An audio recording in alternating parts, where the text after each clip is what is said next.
हमारे लोगों को का मानना ये है कि सिर्फ हमारी ही धरती से सब कुछ नहीं चलता है, बाकी धरती से जुड़े हुए जितने ग्रह व्रह है इन सारी चीज़ों का प्रभाव हमारे ऊपर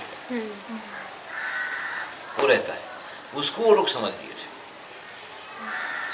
उसको समझ करके काफ़ी अच्छे से ये करते थे। तो जैसे है कि कितने तरह के, मुख्य तो 18 तरह के काम होते थे,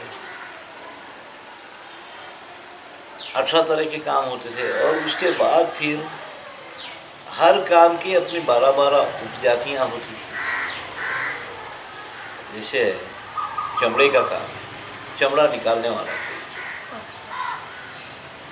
चमड़े को तैयार करने वाला कोई, चमड़े को फिर इस्तेमाल करने वाला कोई, उसके कई भाग। अब जैसे लोहा बनाने वाला कोई होता था, लोहे में फिर खेत के औजार हथियार बनाने वाले लोहा अलग, सुनारों के हथियार तैयार करके देने वाले, औजार बना के देने वाले अलग, बढ़ाइयों का सुनारों का औजार, उसमें टेक्नोलॉजी तैयार करने वाले अलग, पूरा जैसे राहट बनाना है, मिशनरी जैसी चीज़ें बनाना है, वो लोहार अलग।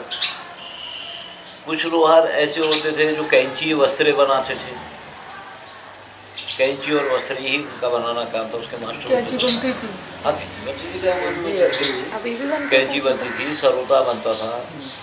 कैंची आदमी के बाल काटने के लिए, भेड़ के बाल काटने के लिए अलग अलग कैंची होती थी, एक ही कैंची से सब नहीं। पशुओं के लिए अलग वस्त्र होते थे, आदमियों के लिए अलग वस्त्र होते थे। तो ये सारी चीज़ें बनाने वाले, और उसके साथ फिर कढ़ाइयाँ वढ़ाइयाँ बनाने वाले लोहार अलग होते थे, जो लोहे को बिना तपाए काम करते थे, वो अलग। इस तरह से एक ही चीज़, एक ही धातु को कई ढंग से इस्तेमाल करने वाली अलग जाति, जो वो उस चीज़ के मास्टर होते थे। ऐसा चमड़ा, चमड़ा निकालने वाला, चमड़े को पूरा तैयार करने वाला, फिर चमड़े से कुछ लोग जो लड़ाइयों का सामान बनाते थे, कुछ लोग खेतों का सामान बनाते थे, कुछ लोग टेक्नोलॉजी तैयार करते थे, भाते वाते जैसी सारी चीज़ें। इस तरह से कुछ लोग होते थे जो पानी ढोने के पूरे साधन तैयार करते थे, नाव बनाते थे चमड़े से, चमड़े से नावें बनती थी। तो चमड़े का ये जो मरा हुआ पशु है, ये पशु के मांस से एक रस तैयार किया जाता है। वो रस खेतों के लिए बहुत उपयोगी माना जाता है, उसमें से दुर्गंध होता है, बहुत दुर्गंध आती है, दुर्गंध तो आएगी। तो उस मांसों से एक रस तैयार करते थे, जो बहुत कीमती होता है। उसमें दुर्गंध आती है, बहुत जरूरी है, क्योंकि खाद हमारे पास में सिर्फ गोबर की ही खाद इस्तेमाल नहीं की है, पशुओं की भी खाद, पशुओं की भी खाद। भूस अगर मर जाए तो नींबू के झाड़ के नीचे गाड़, क्या चीज? भूस जो होती है, मोटा चूहा। नहीं, भूस होती है। चूहे की ही जाति का है, मगर बहुत बड़ा होता है, जो छेदा करता है जमीन के अंदर, वो मर जाए तो उसको नींबू के झाड़ के नीचे गाड़ते। कुत्ता मर जाए तो उसको आम के झाड़ के नीचे गाड़ते हैं, आम के झाड़ के नीचे। तो इस तरह से ये सारे पशुओं का मांस भी खाद में इस्तेमाल होता है, बहुत तरह का। किसका मांस से क्या खाद हो सकती है, किसके लिए? मांसोल्लास में इसका वर्णन काफी आ जाता है, ऐसे। सिंह की खाद बनती है। हाँ, सिंह की बनती है, गाँव में लगाते हैं। सिंह की बहुत सारी चीज़ें बनती हैं। पशु मर जाने के बाद उसका सिंग काफ़ी इस्तेमाल में आता था। सिंग की चूड़ियाँ बनती थी, सिंग का अलंकार बनता था, कंगी वंगी भी सिंह की बनती हैं?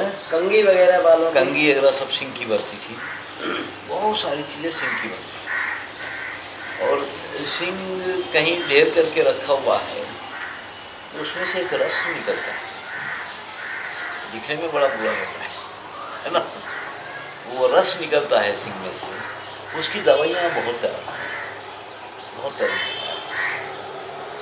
से ना, काफ़ी बवासीर वगैरह की दवाइयाँ तैयार करती सिंग से, सिंग का एक रस निकलता है। सिंग।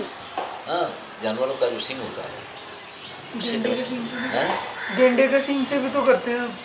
गेंडे के सिंग से भी बहुत काम करते हैं। गेंडे का सिंग जो है, ये जो नाथ संप्रदाय के जो लोग रहे हैं, वो कान में पहनने का जो उनका होता था वो गेंडे का सिंग, हाथ का कड़ा भी गेंडे के सिंग का ही बनता था उनके नाथ संप्रदाय के लोगों का, गेंडे के सिंग का बनता था।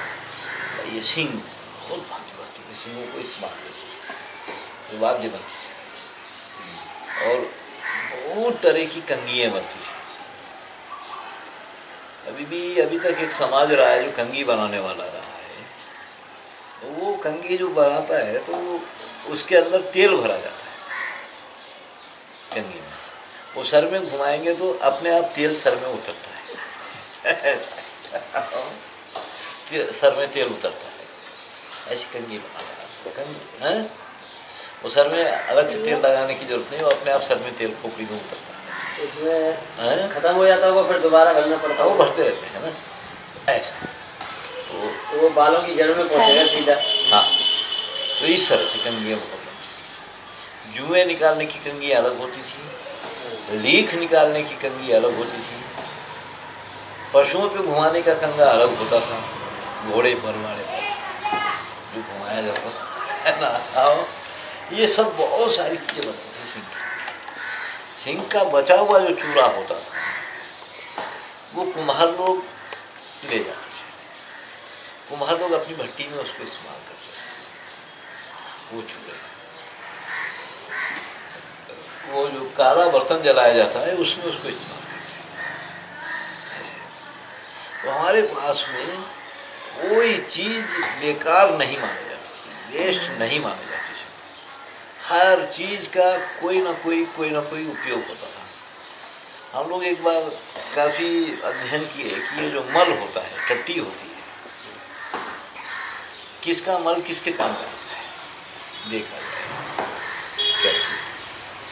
जितने तरह के पशु पक्षी है इनका मल, अब गाय के गोबर को तो गो का वर माना गया है ना, वो गोबर माना जाता है। गाय का जो गोबर है, गोबर की खास बात क्या है गाय के गोबर की?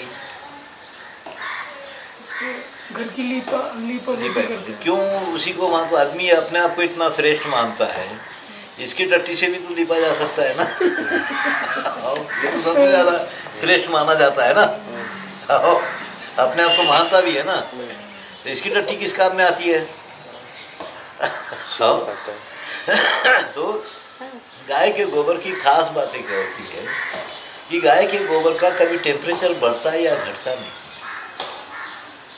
उसका टेम्परेचर हमेशा समान है। ऐसे गाय के गोबर से अगर कहीं छिड़काव किया हुआ है, या एक बार मैं बताया उगादी के टाइम पे एक हिस्से में पूरा गाय के गोबर से हम लोग कई दिन छिड़काव करते रहे। गर्मियों में भी आदमी नंगे पैर उस पर घूम सकता है, वो गर्म नहीं होता, वो गर्म नहीं होता। सर्दियों में ठंडा नहीं होता है, ना ठंडा होता है ना गर्म होता है, उसका टेम्परेचर हमेशा समान रहता है। इसलिए गाय के गोबर की खाद खेतों में इसलिए मातृशाली है कि गाय का गोबर अगर खेतों में पड़ा हुआ रहे तो जमीन फटने नहीं दी सकता, वहाँ जमीन फटती नहीं थी, गर्म नहीं होता था ना। जमीन अगर नहीं फटती है तो जमीन के अंदर की नमी बाहर नहीं जाती, वो नमी को पकड़ के रहती है जमीन हमेशा। इसलिए गाय के गोबर की खाद बहुत मात्रा है जो जमीन को नाश फटने नहीं देती है। तो गाय के गोबर की है कि उसका टेम्परेचर कभी बढ़ता है या घटता नहीं है। इसलिए अपने घर के अंदर बाहर उसी से लिपाई पुताई करके जमीन के टेम्परेचर को हमेशा समान रखते थे, न वो गर्म होता था न ठंडा होता था, एक ही समान टेम्परेचर रहता था उसका। वैसे गाय का गोबर, अब ये सारे कुम्हार लोग हैं, ये घोड़े की लीद इस्तेमाल करते बर्तन बनाने में, व्यंजन बनाने में घोड़े की लीद इस्तेमाल करते।